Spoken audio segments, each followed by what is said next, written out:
अस्सलाम वालेकुम व्यूवर्स, क्या हाल है। उम्मीद है सब लोग खैर खैरियत से होंगे। अल्लाह पाक आपको सलामत रखे, अपनी हिफ्ज़ व अमान में रखे, हर दुख हर परेशानी से महफूज रखे। तो दोस्तों 2-3 दिनों के बाद जो है वो आपसे मुलाकात हो रही है। वापस आया हूँ, लेकिन आपके लिए बहुत ही मज़ेदार सा लतीफ़ा लाया हूँ। तो जिस दोस्त ने अभी तक मेरे चैनल को सब्सक्राइब नहीं किया वो मेरे चैनल को सब्सक्राइब करें और बेल आइकन को लाजमी प्रेस कीजिएगा ताकि मेरी हर आने वाली वीडियो लतीफ़ा आप तक पहुँच सके।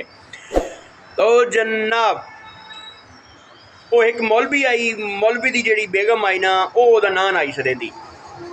उस मौलवी का नाम है मुहम्मद रमज़ान। मुहम्मद रमज़ान ना आई सदें दी, उन्होंने आदि निक्कू दा अब्बा। निक्कू दा अब्बा वो जो महल्ले दी 4-5 सवाणियां कट्ठियां हो गई, उन्हें आख्या जी ये ना सदवावना है घर वाले का।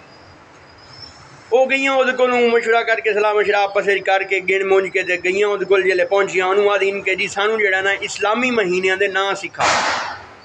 उस आख्या जी ठीक है सिखा देनी है, कि गल है। वो हूँ उन्होंने ना सिखावे पई, उन्होंने आदि है जी कि जमादी उल अव्वल, जमादी उल सानी, रजब, शबान ते आए निक्कू दा अब्बा।